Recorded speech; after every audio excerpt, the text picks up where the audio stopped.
একটু ইমানি জজবায় এই হারাম খাওয়া ছাড়তে পারেননি, আমানতের খেয়ানত ছাড়তে পারেননি, আর আপনি দাবি করেন আপনি জীবন দেবেন। সত্যি কথা না মিথ্যে কথা? আর এনারাই যে আমরা স্লোগান দেবো রাস্তায়, কোরআনের আলো ঘরে ঘরে জ্বালো, এই স্লোগান সত্য না মিথ্যা? আল্লাহর নবীর জামানায় সাহাবাদের সঙ্গে একদল মানুষ নামাজ পড়তো, রোজা করত, হজ করত, যাকাত দিত, দাড়ি টুপি জুব্বাতে তাদের প্রতি সামান্যতম সন্দেহ করার অবকাশ ছিল না যে তারা ইসলাম মানে না। এমনকি মুহাম্মদুর রাসূলুল্লাহ সাল্লাল্লাহু আলাইহি ওয়াসাল্লাম তিনি নিজেও অনুমান করতে পারেননি যে এই লোকগুলো তার সাথে ধোঁকা দেয়। আল্লাহ তাআলা কোরআন নাজিল করে জানিয়ে দিলেন, সেই সূরার নাম রাখা হয়েছে, আল্লাহ তাআলা জানিয়েছেন সূরার নাম রাখা হয়েছে সূরাতুল মুনাফিকুন।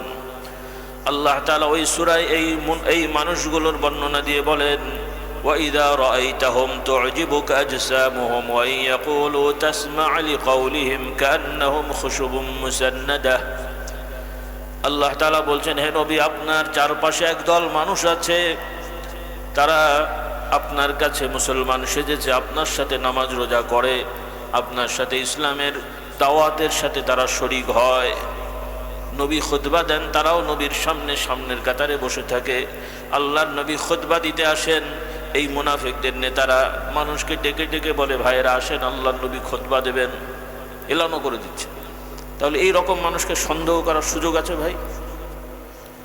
আলহামদুলিল্লাহ নাহমাদুহু ওয়া নাস্তাঈনুহু ওয়া নাস্তাগফিরুহু ওয়া নু'মিনু বিহি ওয়া নাতাওয়াক্কালু আলাইহি ونعوذ بالله من شرور أنفسنا ومن سيئات أعمالنا من يهده الله فلا مضل له ومن يضلله فلا هادي له وأشهد أن لا إله إلا الله وحده لا شريك له وأشهد أن محمدا عبده ورسوله صلى الله عليه وعلى آله وأصحابه وبارك وسلم. أما بعد فأعوذ بالله من الشيطان الرجيم. بسم الله الرحمن الرحيم. ما كان محمد أبا أحد من رجالكم ولكن رسول الله وخاتم النبيين وكان الله بكل شيء عليما. يا أيها الذين آمنوا اذكروا الله ذكرا كثيرا وسبحوه بكرة وأصيلا. الله رب العالمين দরবারে আমরা শুকরিয়া আদায় করছি, পড়ছি আলহামদুলিল্লাহ। আল্লাহ তাআলা শুকরিয়া, প্রতি বছরের মতো বছরও আমরা কোরআনের মজলিসে জিকিরের মাহফিলে বসতে পেরেছি, শুকরিয়া তান বলি আলহামদুলিল্লাহ। আজকে যারা আছেন অনেকেই নিয়মিত এই মাহফিলে থাকেন, গতবারও অনেকে ছিলেন, তো সেই হিসেবে আমি একটু জানতে চাই গতবার কি কি বিষয় নিয়ে বলেছিলাম, দু চারটে কি মনে আছে হেডলাইন? সামনে যারা আছেন কাছাকাছি একটু বলতে পারবেন? জি, আচ্ছা, মাশাআল্লাহ। ভাই বোনের হক সম্পর্কে আর কি বিষয়? আর দু একটা মনে আছে? যাক, আল্লাহ তাআলার কাছে সাহায্য চাচ্ছি যে কথাগুলো আমাদের সকলের জন্য দুনিয়া আখিরাতের কল্যাণে আসবে, আল্লাহ তাআলা এমন কিছু বিষয় বলার তৌফিক দেন, বলুন আল্লাহুম্মা আমিন। তো প্রথমত, এটি একটি কামেল মাদ্রাসা। কামেল শব্দের শাব্দিক অর্থ বাংলা হলো পরিপূর্ণ। মাদ্রাসার মানে কি কে বলতে পারবে? মাদ্রাসার ছাত্ররা বলবেন না, আপনারা যারা সাধারণ আছেন কি জানেন মাদ্রাসা মানে কি? মাদ্রাসা মানে কি? মাদ্রাসার বাংলা কি কে বলতে পারবে? হ্যাঁ, জানা কথা তো আপনাদের। ঠিক আছে, আপনারা বসেন, আপনারা বলবেন যে সামনে যারা আছে।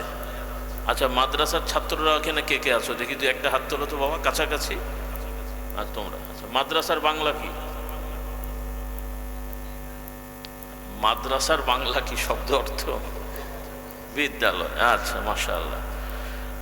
মাদ্রাসা মানে হলো বিদ্যালয়, স্কুল মানেও বিদ্যালয়। বাংলায় বিদ্যালয়, আরবিতে মাদ্রাসা, ইংরেজিতে স্কুল।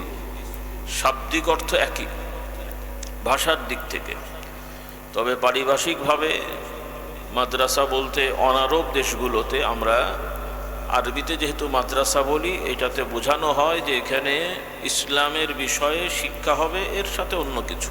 মূল হচ্ছে ইসলাম শিক্ষা। কোন শিক্ষা? ইসলামের বিধান বা নিয়ম কানুন তথা কোরআন হাদিস মাসলা মাসাইল এগুলো শেখার জায়গাটাকে আমরা মাদ্রাসা বলি। আর আরব দেশে শুধু মাদ্রাসা বলে না, যদি ইসলাম শেখার মাদ্রাসা হয় তাহলে বলবে মাদ্রাসা ইসলামিয়া বা দিনিয়াও বলে অনেক সময়। আর সাধারণ মাদ্রাসাগুলোকে শুধু মাদ্রাসা বলে, অর্থাৎ বাংলা হলে ইসলামী বিদ্যালয় অথবা সাধারণ বিদ্যালয়। তো এখানে ভারতীয় উপমহাদেশে বর্তমানে এই যে দেশে আপনারা বসে আছেন, এই দেশের নাম কি? সেই হিসেবে যারা এই দেশের নাগরিক কি বলেন আপনাদেরকে? হ্যাঁ, কি? কেউ বলছে বাঙালি, কেউ বলছে বাংলাদেশি, মতভেদ হয়ে গেছে। বাংলাদেশি, কারণ দেশ হিসেবে নাগরিকত্ব হয়, সেই হিসেবে বাংলাদেশি। আর বাঙালি হচ্ছে ভাষার দিক থেকে। বাংলাদেশের সবাই বাঙালি না, বাংলাদেশের যত লোক জন্মেছে এই দেশে বসবাস করে নাগরিকত্ব নেয় সবাই বাংলাদেশি, এখানে অবাঙালিও আছে।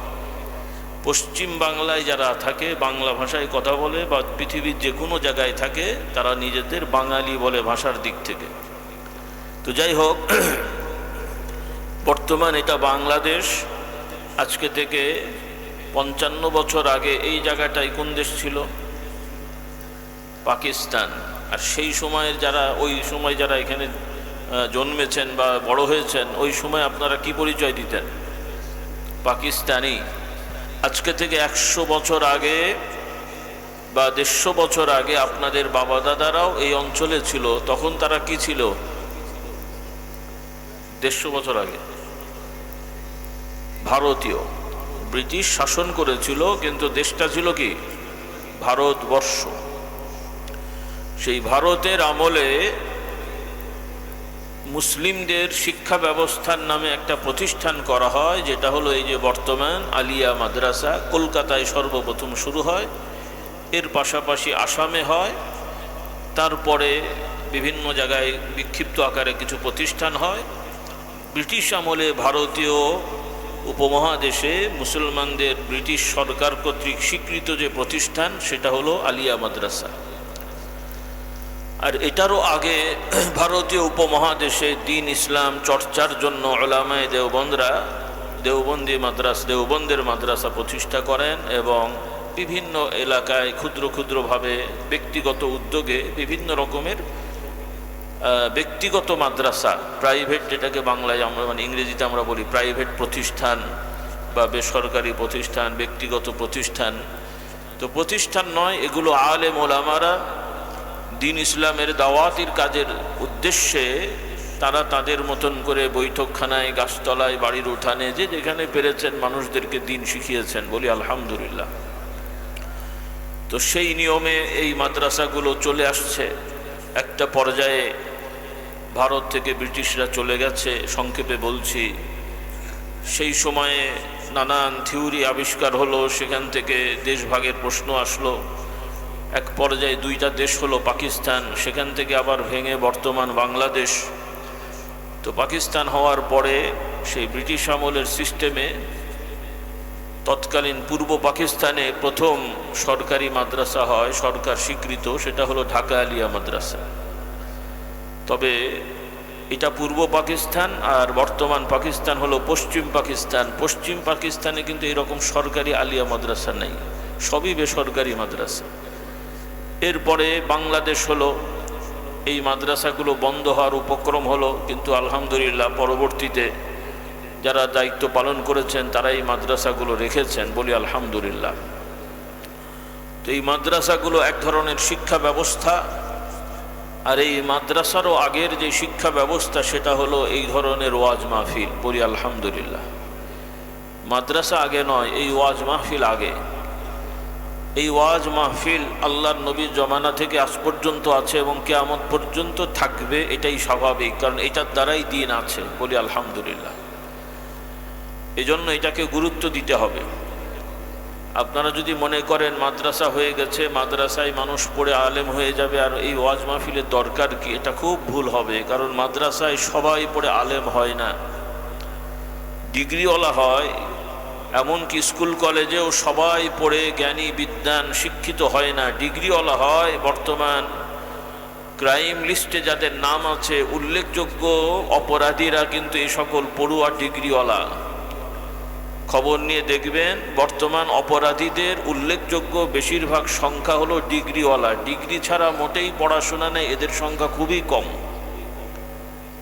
কথা বুঝতে পারছেন? তাহলে যারা এসএসসি পাশ করে, ইন্টার পাশ করে, ডিগ্রি পাশ করে মাদ্রাসায় দু একটা দাখিল অথবা কওমি থেকে অল্প কিছু পড়ে অপরাধ করছে, এরা পড়াশোনা করেছে কিন্তু শিক্ষা অর্জন করেনি, এরা শিক্ষিত হয়নি, এরা জ্ঞানী হয়নি। এরা ডিগ্রি অর্জন করেছে, প্রকৃত মানুষ হতে পারেনি। পক্ষান্তরে অনেক মানুষরা দেখবেন অত ডিগ্রি টিগ্রি নাই, কিন্তু এই ভালো ভালো আলেম ওলামাদের কথা শুনে শুনে আল্লাহর ভয়, আখেরাতের বিশ্বাস, পরকালের চিন্তা তাদের আছে, আলহামদুলিল্লাহ। তারা কষ্টে থাকলেও অপরাধ করে না, বলি আলহামদুলিল্লাহ। কি ভুল বললাম কথাগুলো? এজন্য এই ওয়াজ মাহফিলে দরকার আছে না নাই? তবে এটাও গঠনমূলকভাবে হওয়া উচিত। যেভাবে আপনারা করছেন এভাবে করলে তো ফায়দা হবে না। আপনারা ওয়াজ শুনবেন, নাচবেন, যাবেন, খানা খাবেন, আর পীর মুরিদি হলে এসে পানি পড়া নেবেন, এটা চলবে না। আসতে হবে, শুনতে হবে, ধৈর্য ধরতে হবে। রাজি আছি ইনশাআল্লাহ? আল্লাহ তাআলা আমাদের সবাইকে তৌফিক দান করুন।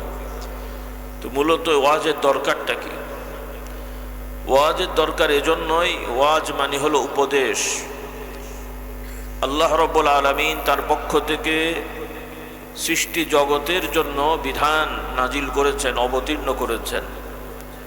মানুষদের মধ্য থেকে কিছু মানুষদেরকে বাছাই করে তিনি নির্ধারণ করেছেন যাদেরকে তার বিধান জানাবেন, শেখাবেন, তাদেরকে বলা হয় নবী রসুল। সেই নবী রসুলগণের ধারাবাহিকতায় সর্বশেষ নবী হলেন মুহাম্মদুর রাসূলুল্লাহ সাল্লাল্লাহু আলাইহি ওয়াসাল্লাম। তারপরে আর কাউকে নবুয়ত রিসালত আল্লাহ তাআলা নতুন করে দেবেন না, বলি আলহামদুলিল্লাহ। তো আল্লাহ তাআলার শুকরিয়া, দয়া যে আমরা সেই নবীর উম্মত দাবি করতে পারছি, বলি আলহামদুলিল্লাহ। তো আল্লাহ রাব্বুল আলামিন সেই নবীর প্রতি যে ওহী নাজিল করেছেন তার অন্যতম ওহী হলো আল কোরআন। এই কোরআনকেও আল্লাহ তাআলা বলছেন উপদেশ। কোরআনের বৈশিষ্ট্য কি? উপদেশ, দিক নির্দেশনা, পাথেয়, পরামর্শ, নিয়ম কানুন ইত্যাদির সমাহার হলো আল্লাহর কথা কোরআন, বলি আলহামদুলিল্লাহ।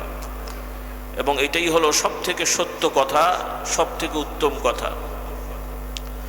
রাসূলুল্লাহ সাল্লাল্লাহু আলাইহি ওয়াসাল্লাম যখনই আলোচনা করতেন তখনই তার আলোচনার ভূমিকায় তিনি বলতেন, আম্মা বা'দু ফাইন্না খায়রাল হাদিসি কালামুল্লাহ ওয়া খায়রাল হাদি হাদি মুহাম্মাদিন সাল্লাল্লাহু আলাইহি ওয়াসাল্লাম। রাসূলুল্লাহ সাল্লাল্লাহু আলাইহি ওয়াসাল্লাম বলতেন, অতঃপর তোমরা জেনে রাখো, তোমরা জানো, শোনো, সর্বোত্তম কথা হলো আল্লাহ তাআলার কথা। কার কথা? সর্বোত্তম এবং সবথেকে সত্য কথা হলো আল্লাহর কথা, আল্লাহর বাণী, আল্লাহর গ্রন্থ। এবং সর্বোত্তম আদর্শ হলো মুহাম্মদ সাল্লাল্লাহু আলাইহি ওয়াসাল্লাম, তার আদর্শ, তার চরিত্র, তার দিক নির্দেশনা, এটাই হলো সব থেকে উত্তম আদর্শ, বলি আলহামদুলিল্লাহ। এরপর আল্লাহর নবী বলেন, ওয়াশাররাল উমুরি মুহদাসাতুহা, আর সব থেকে খারাপ জিনিস হলো আল্লাহর নবীর আদর্শের ভেতরে তার রেখে যাওয়া দিনের মধ্যে নতুন নতুন কিছু আবিষ্কার করে বানিয়ে বানিয়ে দিন বানানো, ধর্ম বানানো। এটা হলো সব থেকে খারাপ কাজ। এটা কি সব থেকে খারাপ কাজ? শাররাল উমুর মুহদাসাতুহা ওয়া কুল্লু মুহদাসাতিন বিদআ, আর নতুন নতুন এই আবিষ্কারকে আল্লাহ নবী বলছেন এটা হলো বিদআত, নব উদ্ভাবনা, নতুনত্বতা। নতুন জিনিস বানানোটা হলো নতুনত্বতা। আর এই বেদাত, আরবিতে এটাকে বেদাত বলা হয়। আর এই বেদাত হচ্ছে পথভ্রষ্টতা, মানুষদেরকে সঠিক পথ থেকে সরিয়ে ভুল পথে নিয়ে যায়, ভালো রাস্তা থেকে তাকে সরিয়ে খারাপ রাস্তায় নিয়ে যায়, সোজা রাস্তা থেকে সরিয়ে বাঁকা রাস্তায় নিয়ে যায়। আর এই বাঁকা রাস্তায় নেওয়ার কারণে কি হয়?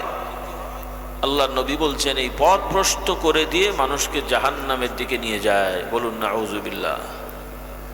আপনারা জানেন পৃথিবীতে বহু ধর্ম আছে, গোনা মুশকিল। মৌলিকভাবে বড় বড় কিছু ধর্ম যেই যেই ধর্মের অনুসারীর সংখ্যা অনেক বেশি, এরকম হাতে গোনা কয়েকটা ধর্ম আছে। আর বাকি অনেক আছে যেগুলো গণনা করা মুশকিল। ইসলামের অনুসারী দাবিদার পৃথিবীতে অনেক আছে, তবে তুলনামূলক মুসলমানদের সংখ্যা থেকে খ্রিস্টানদের সংখ্যা বেশি, ইহুদিদের সংখ্যা বেশি না, কিন্তু তারা পৃথিবীটাকে বহু বছর ধরে, কয়েক হাজার বছর ধরে পৃথিবীর বিভিন্ন বড় বড় বিষয়গুলো তারা নিয়ন্ত্রণ করে আসছে। বর্তমানেও তাদের সংখ্যা অত না হলেও তারা খুব কৌশলে পৃথিবীর বড় বড় জায়গায় তারা আছে এবং খুব কৌশলে এগুলো নিয়ন্ত্রণ করে তারা তাদের স্বার্থ হাসিলের পাই তারা করে যাচ্ছে। আল্লাহ তাআলা আমাদেরকে হেফাজত করুন। এছাড়াও ভারতীয় উপমহাদেশে যেই ধর্মের অনুসারী অনেক বেশি, সেটা হলো যেটা গতানুগতিক ভাষায় বলে, এমনি স্বাভাবিকভাবে হিন্দু ধর্ম বলে। আবার হিন্দু ভাইদের মধ্যেও দুইটা মত আছে, কেউ বলে হিন্দু কোনো ধর্ম না, এটা হলো সনাতন ধর্ম, হিন্দু এটার নাম হয়েছে। যেটাই হোক সেটা তাদের ব্যাপার, উনি আমাদের মাথা ব্যথা নেই। তো সর্বোপরি পৃথিবীতে বহু ধর্ম আছে। বাহ্যিকভাবে এই ধর্মীয় মানুষদের কথা শুনলে দেখবেন বাহ্যিকভাবে কোনো খারাপ কথা নেই। সব ধর্মের ধর্মীয় নেতারা সামাজিক ভালো কথাগুলোই বলে, মানুষের সেবা করা, মানুষের উপকার করা, অন্যায় না করা, চুরি ডাকাতি রাহাজানি খুন ধর্ষণ এগুলো না করা, সৎভাবে চলা, এই ধরনের, এবং ঈশ্বরকে ডাকা, স্রষ্টাকে ডাকা, এই ধরনের ভালো ভালো পরামর্শ বাহ্যিকভাবে সব ধর্মেই আছে। এবং তাদের এই বাহ্যিক ভালো ভালো দিকগুলো ইসলামের সাথেও মিল আছে, না নাই? যেমন বলা হলো চুরি করা খারাপ, আমরা কি বলি ভালো জিনিস। ডাকাতি করা খারাপ, তারাও বলে, আমরাও বলি। মানুষের উপকার করা দরকার, মানুষ মানুষের জন্য, বাংলায় একটা কথা আছে, মানুষ মানুষের জন্য, এটাও তো কোরআনের কথাই। কারণ আল্লাহ তাআলা কোরআনে বলছেন আমাদেরকে সম্বোধন করে, অর্থাৎ মুহাম্মদ সাল্লাল্লাহু আলাইহি সাল্লামের উম্মতকে সম্বোধন করে, তার আল্লাহ নবীর সাহাবীদেরকে সম্বোধন করে বললেন, তোমরাই হলে সর্বোত্তম জাতি, যাদেরকে মানব জাতির কল্যাণে আবির্ভূত করা হয়েছে। মানুষের উপকার করার জন্যই তোমাদেরকে দুনিয়ায় আল্লাহ তাআলা প্রতিষ্ঠা করেছেন, প্রতিষ্ঠার ব্যবস্থা করেছেন। বলি আলহামদুলিল্লাহ। মুমিন মুসলমানের একটা বড় পরিচয় হলো যে সে ধর্ম বর্ণ নির্বিশেষে, মানুষ অমানুষ নির্বিশেষে, অমানুষ মানে গাল দিই নেই, যারা মানুষ না আর কি, মানুষ হোক আর মানুষ ছাড়া যারা আছে, অন্যান্য সৃষ্টি, পশু পাখি আমাদের আশপাশে আছে না নেই, কুকুর বিড়াল ইত্যাদি ইত্যাদি। তাহলে আমাদের আশপাশে যত অন্যান্য পশু পাখি আছে এবং গাছগাছালি আছে, একজন প্রকৃত মুমিন যে সমাজে থাকবে, সেই মুমিনের থেকে মানুষ তো দূরের কথা, পশু পাখিও ক্ষতির শিকার হয় না। সুবহানাল্লাহ বলেন, বা হবে না। আমাদেরকে দিয়ে পরীক্ষা করলে বাবা পাশ করবেন না, কারণ আমাদের বাংলা ভারতের মুসলমানদের এই রকম লোক পাওয়া খুব কঠিন, যার দ্বারা মানুষের ক্ষতি হয় না। বরং সব থেকে বড় সুফি সাহেব মার্কা দেখবেন, সেও দেখবেন মানুষের 12টা বাজিয়ে ঘুরে বেড়াচ্ছে। কি কথা বোঝেননি আমার? কি আছে না নাই? আল্লাহ আমাদের হেদায়েত দান করুন। তাহলে আমরা নামে মুসলমান হলেও ইসলামের মৌলিক বিষয় আমাদের মধ্যে সেভাবে অর্জন আমরা করতে পারিনি। এটা আমাদের ক্রেডিট তো নাকি? কথা বলেন না, বোঝেননি? এটা আমাদের ক্রেডিট, মানে এটা আমাদের গৌরবের বিষয় যে আমরা, আগেও বলেছি মনে হয়, আরেকবার একটু বলি বোঝার জন্যে। দুই ছাত্র একসাথেই ক্লাসে পড়ে, একদিকে ছাত্র ভাই আর একদিকে বন্ধু, একসাথে বন্ধুত্ব আছে, একই বেঞ্চে বসে পড়ে টড়ে। তো তো ঘটনাক্রমে এক বছর একটা পাশ করেছে আর একটা ফেল করেছে, কারণ 2 ক্লাসে চলে গেছে, আগে বন্ধু ছিল, যাই হোক ফেল করেছে আর কি করার, ওই ক্লাসে আছে আর ওইটা আগের পরের ক্লাসে চলে গেছে, গেল এই দফা। এরপরে দ্বিতীয় বছর আবারও পরীক্ষা হয়েছে, ওই বছরে আবার ফেল করেছে, মানে 2 বছর এক ক্লাসে মাস্টাররা উঠায়নি, আর ও আর এক ক্লাসে চলে গেছে। তাহলে পরপর 2 বার ফেল করার কারণে ও 2 ক্লাস আগিয়ে গেছে, 2 ক্লাস পেছনে আছে। তো এখন ওই যেটা পাশ করে চলে গেছে একে কটাক্ষ করে বলছে, আচ্ছা তুই কেমন ছেলে রে বল, ফেল করলি না একবার করা যায়, মানে 2 বার এক ক্লাসে ফেল করে, তাহলে সারা বছর কি করলি? বলছে এটাই আমার ক্রেডিট।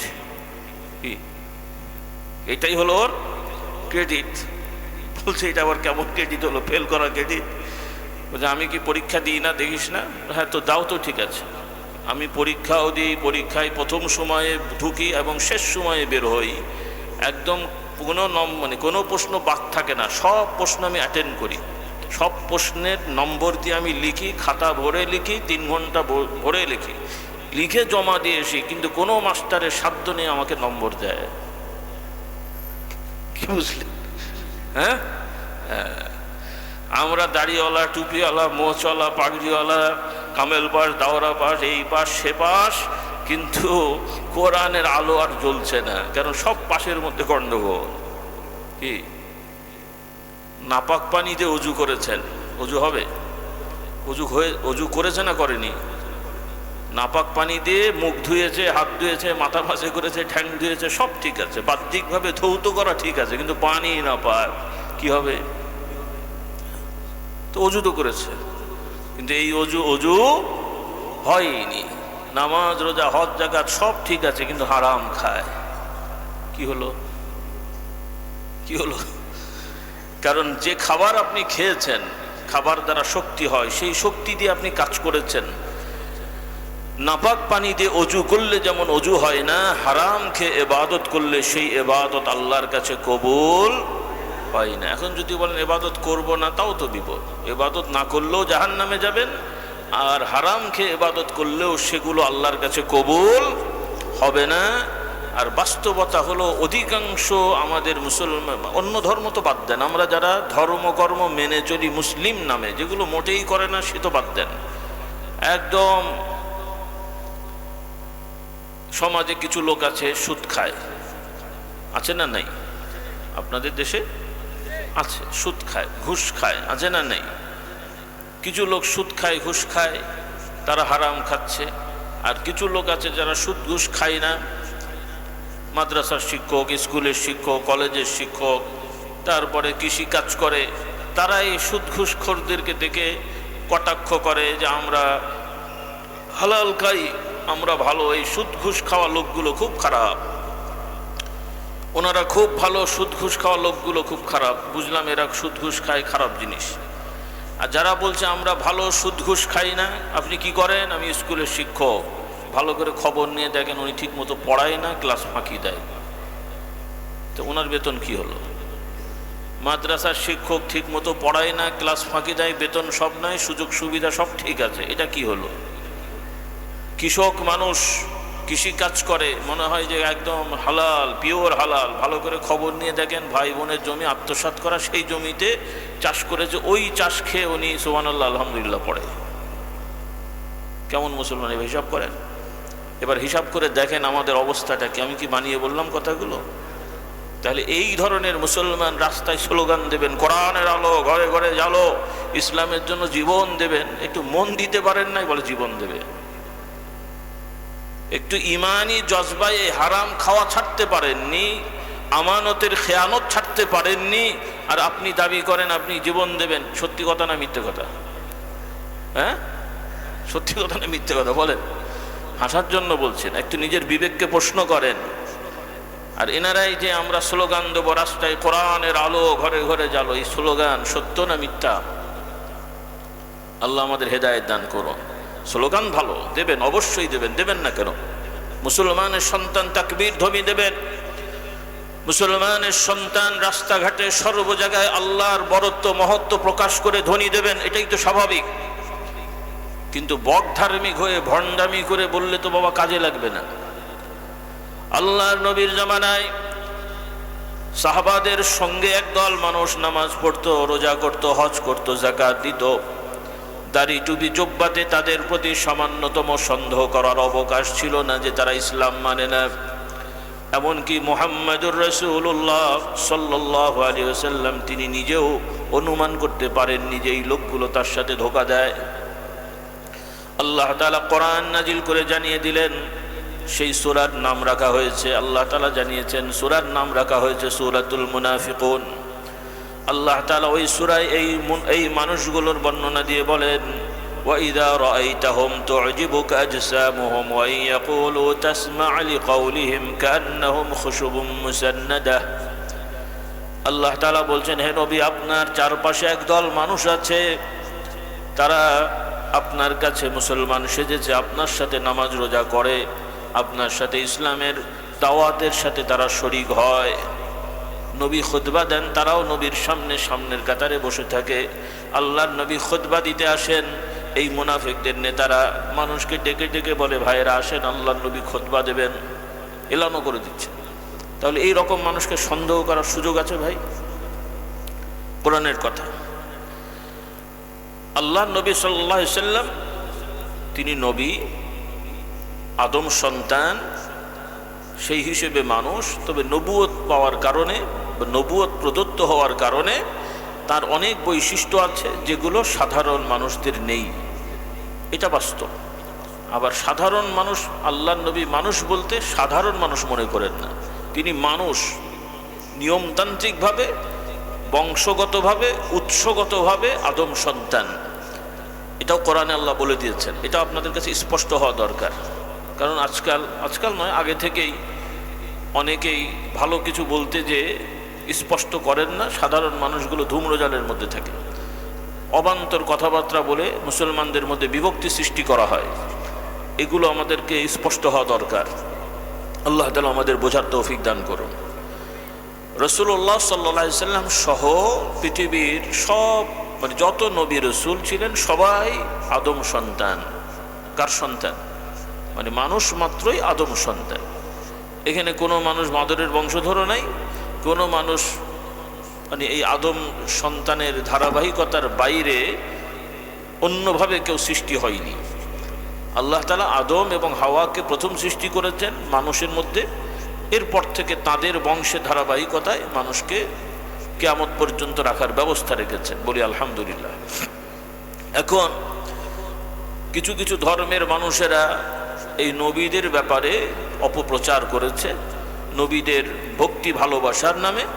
তারা বলতো, যেমন খ্রিস্টানরা বলতো বা বলে যে ঈসা আলাইহিস সালাম আল্লাহ তাআলার সন্তান, বংশধর, ঈশ্বর পুত্র। বলুন নাউজুবিল্লাহ। ইহুদিরা বলতো উযাইর একজন নবী ছিলেন, তাকে বলতো যে ইনি আল্লাহর সন্তান। বলুন নাউজুবিল্লাহ। এজন্য আল্লাহ তাআলা তাদের এই বিভ্রান্ত মত, তাদের এই বানোয়াট কথাবার্তাকে খণ্ডন করার জন্যে আল্লাহ তাআলা ওহী করে জানিয়ে দিলেন, হে নবী আপনি বলে দেন, কুল ইন্নামা আনা বাশারুম মিসলুকুম ইউহা ইলাইয়া আন্নামা ইলাহুকুম ইলাহুন ওয়াহিদ। আল্লাহ তাআলা বললেন, হে নবী আপনি বলে দেন, নিশ্চয়ই অবশ্যই আমি তোমাদের মতন মানুষ। সুবহানাল্লাহ। কোরআনের আয়াত থেকে শিখলাম, আল্লাহ বলছেন, হে নবী আপনি বলে দেন, নিশ্চয়ই অবশ্যই। মাদ্রাসার ছাত্ররা আছো যারা আরবি শিখছো, তোমরা ভালো করে বোঝো, সবাই তো বুঝবেন অনুবাদ।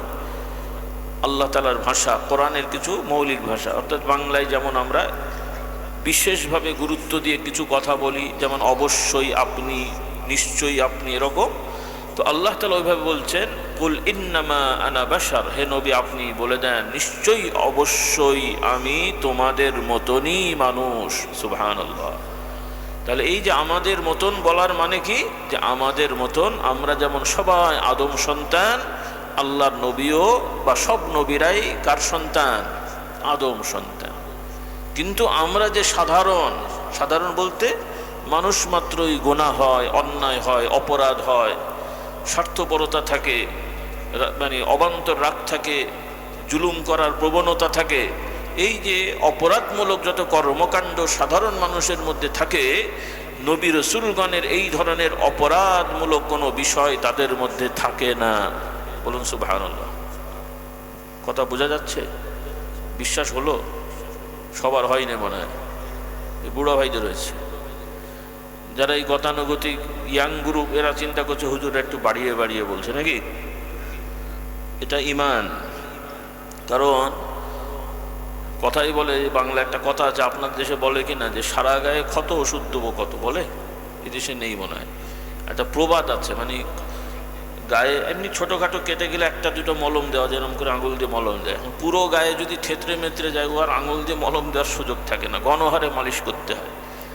তো এখন আমাদের যেভাবে সমস্যা, একদিকে ইসলাম বিরোধী বদমাইশগুলো তারা তাদের মতন অপপ্রচার করছে, আবার ইসলামের দাওয়াতের নামেও কিছু কুফুরি, শিরকি, বিভ্রান্তিমূলক কথাবার্তাও ইসলামী দল সংগঠনের মধ্যেও আছে। বলুন নাউজুবিল্লাহ। মানে এত জিনিস আল্লাহ তাআলা দয়া করে যদি না হেদায়েত করেন, বাবা নিয়মে সামলানোর কোনো সুযোগ নেই। কারণ তফসিরের কিতাব আপনাকে তফসির দিয়ে দাওয়াত দিচ্ছে, তফসিরের মধ্যেই বিভ্রান্তিকর অনুবাদ রয়ে গেছে, তফসিরের মধ্যেই অনুবাদ। কোরআন তো আর ভুল না, কিন্তু অনুবাদ করতে যে বিভ্রান্তিকর অনুবাদ করা হয়েছে, যেই অনুবাদ বিশ্বাস করলে ওই ইমানি গণ্ডগোল হয়ে যাবে। বলুন কত কি বিপদ। তার মধ্যে একটা হলো, আপনারা একটু বুঝেন কথাগুলো, আমরা দুনিয়ার কোনো নেতার অনুসারী হওয়ার জন্য এসেছি না আল্লাহর বান্দা হওয়ার জন্য এসেছি? আল্লাহর বান্দা হওয়ার জন্য ইবাদত শিখতে হবে কার থেকে? মুহাম্মদুর রাসূলুল্লাহ সাল্লাল্লাহু আলাইহি ওয়াসাল্লাম থেকে। মুহাম্মদুর রাসূলুল্লাহ থেকে দিন পেয়েছেন কারা? সাহাবায়ে কেরামরা।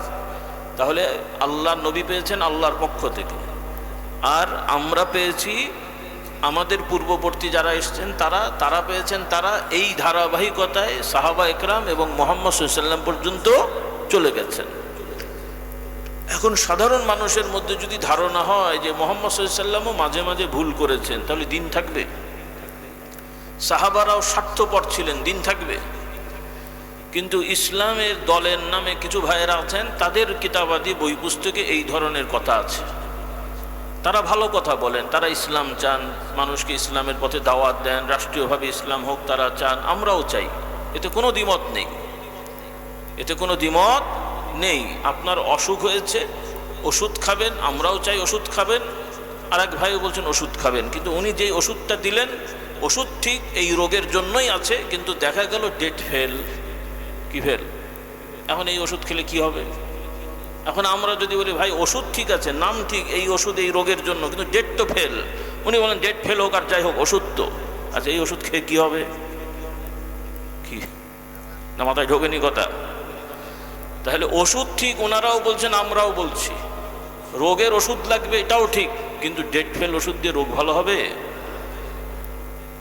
কোরআন লাগবে, হাদিস লাগবে, কোরআনের আলো জ্বালাতে হবে, ঠিক আছে, কিন্তু বিভ্রান্তিকর ভুল অনুবাদ দিয়ে এমন কথা বলবেন যেই কথার দ্বারা সাহাবাদের প্রতি অনাস্থা সৃষ্টি হয়, এই ধরনের কথা দিয়ে ইসলামের প্রচার হবে না বরবাদ হবে? একটু বোঝেন কথাগুলো।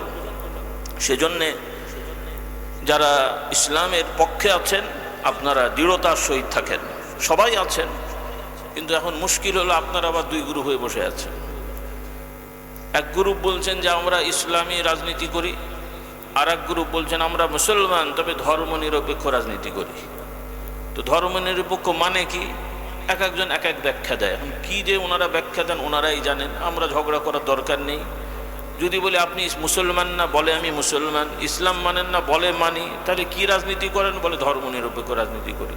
তার মানে কি?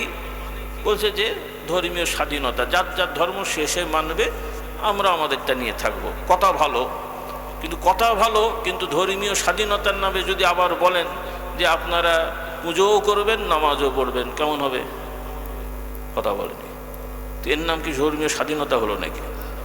এর নাম কি ধর্ম নিরপেক্ষতা হলো নাকি?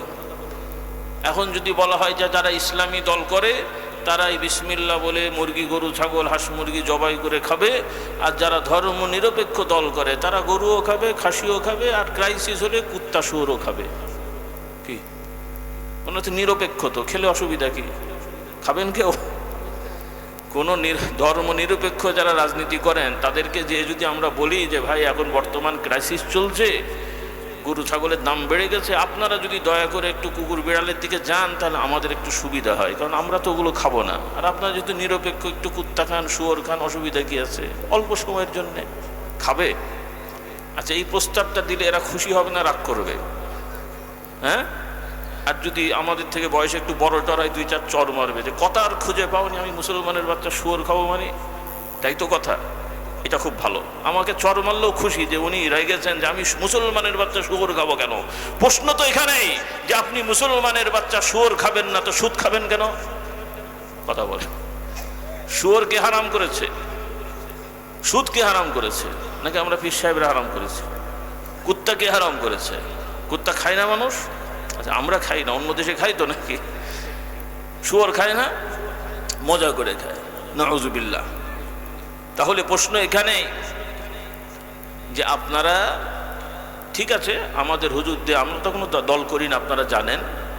দল মানে দল করা দরকার না, কেউ কেউ করে সামাজিক প্রয়োজনে, সেটা নাজায়েজ বলছি না। তবে এটা মনে রেখেন যে দলের দ্বারা, যে সংগঠনের দ্বারা ইসলামের দাওয়াতের কথা বলা হচ্ছে কিন্তু মুসলমানদের মধ্যে বিভক্তি সৃষ্টি করা হচ্ছে, তারা ইচ্ছাই না করলেও তাদের কর্মকাণ্ডের দ্বারা মুসলমান গ্রুপিং হয়ে ঝগড়া বিবাদে লিপ্ত হচ্ছে। বুঝতে হবে এই ধরনের দলীয়করণ হারাম। দলীয়করণ কি? হারাম। কারণ মুসলমানদের দল একটাই হবে, সেটা হলো আল্লাহর দল। আমরা দুনিয়াবি দল হোক, কিন্তু এর দলের উপরেও মূল দল হবে আমাদের আল্লাহর দল। কিন্তু এখন এই সমস্ত দল হওয়ার মানে হলো আমার দল, আমি এই দলের নেতা, আমি আমার ভক্তদের শেখাচ্ছি যে আমরাই খাঁটি ইসলাম নিয়ে আছি, অন্য যারা আছে ওরা ইসলাম বোঝে না। আবার আরেক নেতা বলছেন আমরাই ইসলাম নিয়ে আছি, অন্য যারা আছে ইসলাম বোঝে না। তার মানে আমার এই দল ওনার দলের কারণে মুসলিমরা আমরা ভাগ ভাগ হয়ে গেলাম। এই ভাগ ভাগ হয়ে আলাদা আলাদা হওয়া এটা কবিরা গুনাহ, হারাম। কি গুনাহ? কি গুনাহ? মসজিদ অনেক হতে পারে, দোষ নাই। এক মসজিদ এক ইমাম তো আর সব মসজিদে ইমামতি করবে না নাকি? আবার সেগুলোও চলে আপনাদের দেশে। যেভাবে দুর্নীতি হুজুরের মধ্যে ঢুকেছে, পরে দেখা যাবে কয়দিন একই ইমাম 3 জায়গায় নামাজ পড়ে ঘুরে বেড়াচ্ছে। কি হতেও পারে, নাজায়েজ হবে না, হয়ে যাবে আর কি, ইখতিলাফ আছে। আল্লাহ হেদায়েত করুন, আল্লাহুম্মা আমিন। অর্থাৎ মসজিদ প্রয়োজনে আলাদা হতে পারে, মানে একাধিক হতে পারে। এক গ্রামে লোক কম ছিল, একটা মসজিদ, এখন জনসংখ্যা বেড়েছে, ঘর বেড়েছে, আর একটা মসজিদ বানালে কোনো দোষ নেই, তবে ঝগড়া করে বানাবেন না। কি করে নয়? কি করে নয়? ইদানিং কোথাও কোথাও আমরা যে দেখেছি, এই সামান্য কমিটি নিয়ে ঝগড়া করে আমাকে পদ দিল না, ওকে পদ দিল, আচ্ছা আমরা একটা মসজিদ বানিয়ে ফেলবো। এই রকম শয়তানি কোথাও কোথাও হয়। আপনার দেশে নাই মনে হয়? ও বাবা, এখানেও আছে।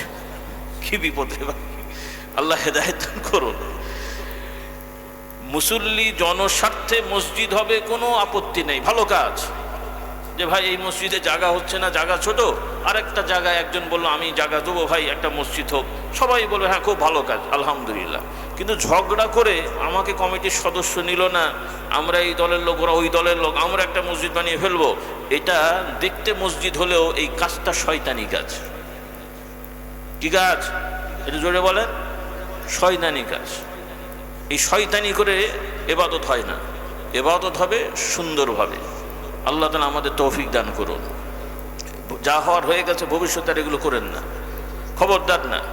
প্রয়োজনে মসজিদ হোক, কিন্তু ঝগড়া করে মসজিদ বানানো যাবে না। আল্লাহ আমাদের হেদায়েত দান করুন।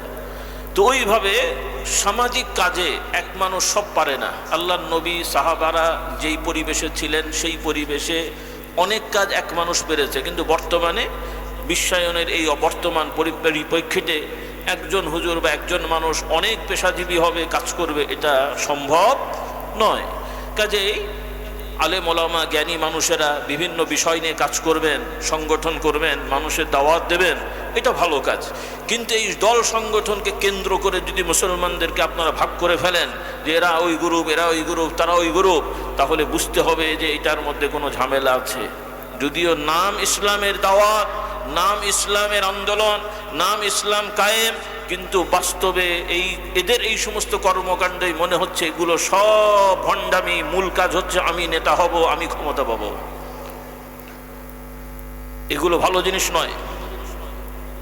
কাজেই আমরা সতর্ক হব যে আমি বলছি না যে প্রচলিত দল সংগঠন ভেঙে দেন, আমার অনুরোধ, এই শয়তানি কাজগুলো থেকে আমরা বিরত থাকি। রাজি আছি ইনশাআল্লাহ? প্রত্যেককে অনুরোধ করব, কোরআনের মূল ধারা থেকে, কোরআনের তাফসিরের মূল ধারা, সাহাবা একরাম, তাবিঈন, তাবে তাবিঈনদের থেকে যে আয়াতের যে ব্যাখ্যাগুলো এসেছে ওই ব্যাখ্যার মধ্যে সীমাবদ্ধ থাকবেন।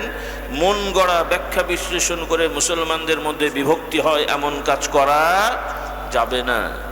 সবাই সব কথা বুঝছেন না আমি জানি, যাদের বুঝে নেন, সাধারণ মানুষরা আপনাদের কথা আছে সামনে বলবে ইনশাআল্লাহ।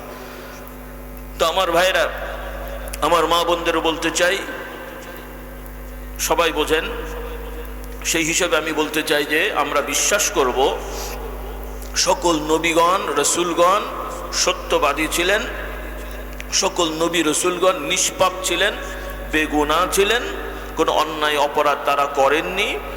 মানবীয় ভুলভ্রান্তি হলেও তাৎক্ষণিকভাবে আল্লাহ তাআলা ওহী করে সেগুলোকে শুধরে দিয়েছেন। তার মানে তাদের কোনো ভুল সিদ্ধান্ত তারা রেখে যাননি। কথা স্পষ্ট? বলি আলহামদুলিল্লাহ। এখন কিছু তাফসিরে অনুবাদ লিখতে যে অনুবাদক লিখে ফেলেছেন ভুলবশত বেখেয়ালে, হয়তো তার আকীদা ঠিক আছে, আশা করি ইনশাআল্লাহ, আশা করি, তিনিও মারা গেছেন, কিন্তু তার তাফসিরের অনুবাদ বাংলায় হয়েছে। যিনি বাংলা অনুবাদ লিখেছেন তিনি লিখছেন আল্লাহ তাআলা আল্লাহর নবীকে বলছেন, অনুবাদ করতে যে, ব্যাখ্যা করতে যে আল্লাহ তাআলা আল্লাহর নবীকে বলছেন, হে নবী, আপনি আপনার নবুয়তি দায়িত্ব পালনে যে ভুল ভ্রান্তি করেছেন এর থেকে আপনি আল্লাহর কাছে ক্ষমা চান। এই যে অনুবাদ, এটা খুব মারাত্মক ভুল অনুবাদ, ঈমান বিধ্বংসী অনুবাদ। অনুবাদ এটা হবে না, অনুবাদ হবে আল্লাহ তাআলা বলছেন, হে নবী, আপনি আপনার ভুলের জন্য ক্ষমা চান। নবী মানুষ, মানবীয় ভুল হয়েছে, আল্লাহ বলছেন ক্ষমা চান। আর এখন যদি বলা হয় যে নবী নবুয়তের দায়িত্ব পালনে ভুল করেছেন, সেখান থেকে ক্ষমা চান, তার মানে পুরো ইসলামই তো গন্ডগোল হয়ে গেছে। কথা বোঝেননি মাথায়? তাহলে ওই ভুলগুলো এখন আপনাকে আমাকে ধরতে হবে নাকি? মানে আপনি আমি হুজুরের এখন ঢুকবো যে আল্লাহর নবী কোথায় কোথায় ভুল করলেন ওগুলো আমরা ঠিক করি নাকি? কি সম্ভব? মানে তো তাই হবে। তাহলে যে সমস্ত সাধারণ মানুষেরা এই তাফসীর পড়বে তাদের আকীদায় গন্ডগোল হয়ে যাবে। আল্লাহ আমাদের হেদায়েত দান করুন। সাহাবা একরামরাও মানুষ, তারা নবী না রসুল না, কিন্তু সাহাবারা মানুষ হলেও একসময় গুনাহ অপরাধ করলেও আল্লাহর নবীর সংস্পর্শে থেকে আল্লাহর নবীর জন্য জানমাল কোরবান করার জন্য প্রস্তুতি থাকার কারণে এবং দেওয়ার কারণে তারা দুনিয়ায় থাকতেই আল্লাহ তাআলা বিশেষভাবে তাদের অনেকের নাম উল্লেখ করে জান্নাতের সুসংবাদ দিয়েছেন। আর জেনারেলি সাধারণভাবে সকল সাহাবী বলতে যারা আছেন, আল্লাহ তাদের গুনাহ অপরাধ হলেও আল্লাহ তাআলা তাদেরকে জান্নাতের সুসংবাদ দিয়ে দিয়েছেন। এই বিশ্বাস কি আপনাদের হলো? মনে হয় সবার হয়নি। হ্যাঁ, যাদের হয়নি তওবা করে ফেলেন। এই বিশ্বাস ঠিক না হলে আপনার দ্বারা কিচ্ছু হবে না। মুখরোচক বড় বড় ইসলামের কথা বলবেন, কিন্তু ঈমান হারা হয়ে কবরে যেতে হবে। ঈমান হারা হয়ে কবরে যেতে হবে। কোরআন আপনার প্রতি নাজিল হয় নাই, জিবরাইল আপনার বাড়িতে কোরআন নিয়ে আসে নাই, এই গতানুগতিক ইসলামিক স্কলারদের দ্বারা ইসলাম প্রচার হয় নাই। আপনাদের এই এলাকায় 50 বছর আগে, 30 বছর আগে ইদানিং যে সমস্ত বড় বড় হুজুরদের নাম ফেসবুক ইউটিউবে পড়েন, ও 14 গোষ্ঠী কাউকে পেয়েছেন এখানে? এসছিল কেউ? এনারাও কে এসছে? আনতে পারেন কিনা দেখেন, 2-4 লাখ টাকা খরচ না করে। ঘরে বসে বসে বড় বড় কথা বলতে অনেকেই পারে। দ্বীনের জন্য জানমাল কোরবান কজন দিয়েছেন? জানমাল কোরবান দেননি, বরং এই সাধারণ মানুষদের জানমাল নিয়ে ছিনিবিনি খেলবেন ঘরে বসে বসে। এটা মুসলমান মেনে নিতে পারে না। উল্টাপাল্টা ফতোয়া দেবেন, জিহাদের নাম ব্যবহার করবেন, আমাদের এই তরুণ যুবকদেরকে রাস্তাঘাটে নামিয়ে দিয়ে খামাখালি বিশৃঙ্খলা সৃষ্টি করে এদের মার খাওয়াবেন, আর নাম দিয়ে দিবেন জিহাদ করছে। এগুলোর নাম জিহাদ? তার মানে আপনার অজু ছাড়া নামাজ পড়েন নাকি? কথা বলেন, অজু ছাড়া নামাজ হয়? কথা বোঝেন। এই যে আজকে মনে করেন এখানে এত মানুষ এসছে, এশার নামাজ শুরু হয়ে গেছে, সাধারণ মসজিদের তুলনায় লোক বেশি। এমন সময় 2-1 এসছে, তাড়াহুড়া করে নামাজ পড়বে। আমি মনে করেন আসছি, আমার অজু আছে, নামাজে আসবো। ওই লোকগুলো খুব তাড়াহুড়া করে আসছে, ভাই অজু করবো, অজু করবো, কোথায় যাচ্ছেন? আচ্ছা, আমি যখন যদি বলি এনাদেরকে, আচ্ছা ভাই আপনি যদি অজু করতে যান জামাত কিন্তু হয়ে যাবে, যদি অজু করতে যান জামাত হয়ে যাবে, যদি এত বড় জামাত ছুটে যাবে এটা তো কেমন কথা হবে। তাহলে এক কাজ করেন, আগে নামাজটা পড়ে ফেলেন, পরে যে অজু করে ফেলেন। কি হবে? হবে না? হবে। নামাজ হয়ে যাক আর যাই যাক, অজু ছাড়া নামাজ হবে না। তাহলে অজু যেমন নামাজের জন্য মৌলিক বিষয়, নামাজ জামাত গেলেও অজু করে নামাজ পড়তে হবে। জামাতের সব আছে, কিন্তু এর থেকেও গুরুত্বপূর্ণ কি? অজু।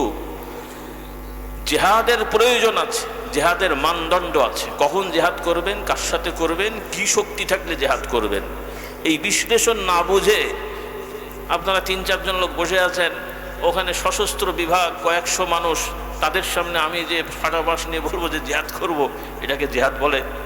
এটাকে জিহাদ বলে নাকি? তো ইসলামে এই উন্মাদনার কোনো সুযোগ নেই। আল্লাহ তাআলা আমাদের বোঝার তৌফিক দান করুন। নিঃসন্দেহে জিহাদ একটি বড় ইবাদত, জিহাদকে ছোট করে দেখার সুযোগ নেই, কিন্তু জিহাদ করার জন্য নিয়মতান্ত্রিকতা আছে। সেই নিয়মতান্ত্রিকতা না জেনে না বুঝে শুধু গলার জোরে চিল্লানো আর খামখেয়ালি লাফালাফি মারামারি করা, একে জিহাদ বলে চালিয়ে দেওয়া, এটা মুসলমানদের জন্য উপকার তো নয়, বরং খুব বড় ক্ষতির কারণ। কথা কি বোঝা যাচ্ছে একটু? আল্লাহ তাআলা আমাদের বোঝার তৌফিক দান করুন। সেজন্য আমি আগেও বলেছি, আবার বলি, সাহাবায়ে কেরামরা ফেরেশতা নন, তারা নবী নন, তারাও মানুষ আমাদের মতো, গুনাহও করেছেন, আমরাও জানি। তারা গুনাহও করেছেন, কিন্তু গুনার অবস্থায় থাকেননি, গুনাহ থেকে তওবা করে তারা পাক পবিত্র হয়ে গেছেন। বলুন সুবহানাল্লাহ। একটা জামা ময়লা ছিল, এখন ভালো করে পরিষ্কার করা হয়েছে, এখন কি এটা? এখন কি? নাপাক ছিল, ধুয়ে এখন পাক করেছেন, এখন কি? ছিল নাপাক। তাহলে একটা জামা ময়লা ছিল, নাপাক ছিল, ধুয়েছেন, পাক হয়ে গেছে। আর একটা জামা শুরু থেকেই পাক পবিত্র, ময়লাও লাগে নাই, ধুলোও লাগে নাই, এটাও কি? দুইটাও পাক, দুটোই পাক, কিন্তু একটা হলো ময়লার পরে পাক, আর একটা হলো ময়লা নাই, শুরু থেকেই পাক। নবীরা হলেন জন্মগতভাবেই নিষ্পাপ, আর সাহাবায়ে কেরামরা নিষ্পাপ এমনি নন, গুনাহ হয়েছিল, কিন্তু তওবার হালতে থাকার কারণে আল্লাহর নবী বলছেন, তোমরা কি জানো যে আল্লাহ তাআলা আমার এই সাথীগণের দিকে তাকিয়ে, বদরি ওহদের সাহাবীদের দিকে তাকিয়ে আল্লাহ বলছেন যে আল্লাহ বলছেন, আল্লাহ নবী বলছেন যে আমার এই উম্মতকে আমি মাফ করে দিলাম। বলুন সুবহানাল্লাহ। যে আল্লাহ তাআলা যাদেরকে মাফ করে দিয়েছেন, আপনার ঝামেলা কোথায়? আপনার ঝামেলা কি? আপনার সাথে ঝামেলা এখানে? এই জন্যে, কারণ ইসলামী রাষ্ট্র ব্যবস্থা নিয়ে বর্তমানে অনেক ভুলভ্রান্তি আছে। তার মধ্যে একটা হলো, একদল মানুষ গণহারে বলে রাজতন্ত্র হারাম, রাজতন্ত্র হারাম। আমরা বলছি না রাজতন্ত্র ভালো জিনিস, কিন্তু রাজতন্ত্র হারাম বলে তারা দাবি করছে এই গতানুগতিক গণতন্ত্রই ইসলাম। ঝামেলাটা এখানে। প্রচলিত গতানুগতিক গণতন্ত্র ইসলামের কোনো মৌলিক বিষয় না, আবার রাজতন্ত্র হারাম বিষয়টা এরকমও না। ইসলাম ইসলামের নিজস্ব গতিতে চলে। গতানুগতিক গণতন্ত্র, সমাজতন্ত্র, রাজতন্ত্র, এগুলো কোনোটাই ইসলামের কোনো নির্ধারিত নিয়ম নয়। ইসলামের মূল নিয়ম হলো আল্লাহর বান্দারা চলবে আল্লাহর আইনে। সেখানে সমাজ ব্যবস্থায় পরিভাষা যাই হোক, যিনি শাসক হবেন তিনি ন্যায় নীতির সহিত জনগণের প্রতি ইনসাফ প্রতিষ্ঠা করে আল্লাহর আইন বাস্তবায়ন করবেন। এটাই হলো ইসলামের রাষ্ট্রনীতি। বলি আলহামদুলিল্লাহ। এখন প্রশ্ন হলো যে কিছু ভাইয়েরা মানুষকে ইসলাম বোঝাতে যে তারা এই যে সমাজে জুলুম অবিচার চলছে, রাজতন্ত্রের মাধ্যমে বিভিন্ন জায়গায়, গণতন্ত্রের মাধ্যমে তো জুলুম হচ্ছে, হয় না? হয় না? সমাজতন্ত্রের মাধ্যমে জুলুম আছে না? নেই। কিন্তু তারা বিশেষ করে রাজতন্ত্রকে দোষারোপ করে বলতে যে তারা বলে ফেলেছে তাদের বই পুস্তকে যে এই রাজতন্ত্র মুসলমানদের মধ্যে ঢোকার মূল কারণ হচ্ছে আমিরুল মুমিনিন মুআবিয়া রাদিয়াল্লাহু তাআলা। মুআবিয়া নাম শুনেছেন? মুআবিয়া রাদিয়াল্লাহু তাআলা। মুআবিয়া তিনি কি ছিলেন? তিনি কে ছিলেন? এত আস্তে কেন? সবাই জানে না? আচ্ছা, কে কে জানেন না একটু হাত তোলো তো। এই ছেলেগুলো জানে না মনে হয়। জানো না? আচ্ছা, না জানো কোনো অসুবিধা নেই, মানুষ তো ভুল হতে পারে। মুআবিয়া কে ছিলেন জানেন না? কে কে একটু হাত তোলেন তো। ও, অনেকেই জানে না। আচ্ছা, আবু বকর, ওমর, ওসমান কে ছিলেন জানেন তো আপনারা? আবু বকর কে ছিলেন? হ্যাঁ, সাহাবী, ওমর, ওসমান, আলী, হাসান হুসাইন, রাসূলুল্লাহ সাল্লাল্লাহু আলাইহি ওয়াসাল্লাম নাতি এবং সাহাবী এবং জান্নাতের যুবকদের সর্দার। বলুন সুবহানাল্লাহ। দুইজনই। বিশ্বাস হলো? তাহলে এই আবু বকর, ওমর, ওসমান, আলী এই চারজন হলেন নবী না, কিন্তু আল্লাহর নবীর পরে খলিফা, মানে নবীর প্রতিনিধি। পরবর্তীতে চারজনই ধারাবাহিক। নবীর পরে আবু বকর, আবু বকর পরে ওসমান, ওসমানের পরে আলী, নবীর ওমর, ওমরের পরে ওসমান, ওসমানের পরে আলী রাদিয়াল্লাহু তাআলা আনহুম আজমাইন। এই চারজনের ধারাবাহিকতা আমরা বিশ্বাস করব যে এই চারজনই সত্যবাদী এবং ন্যায় শাসক ছিলেন। বলি আলহামদুলিল্লাহ। এই হলো খোলাফায়ে রাশেদা, অর্থাৎ এই চারজন ন্যায় নীতির সহিত নিজ ইচ্ছায় দায়িত্ব নেননি। মুমিন মুসলমানদের দাবিতে, মুসলমানদের চাহিদায় তারা শাসন কর্ম পরিচালনা করেছেন, শাসক হয়েছেন। নিজ ইচ্ছায় ক্যান্ডিডেট হয়ে কেউ এই পদে বসেননি। যেমন বর্তমানে আমরা যদি জনপ্রতিনিধি হতে চাই, নিজে নিজেই বেশিরভাগ লোক ক্যান্ডিডেট হয়। বেশিরভাগ লোক নিজে নিজে হয় না, মানুষ করে। হ্যাঁ, মানে নিজে নিজেই চায় যে আমি হতে চাই, আপনারা আমাকে ভোট দিয়েন।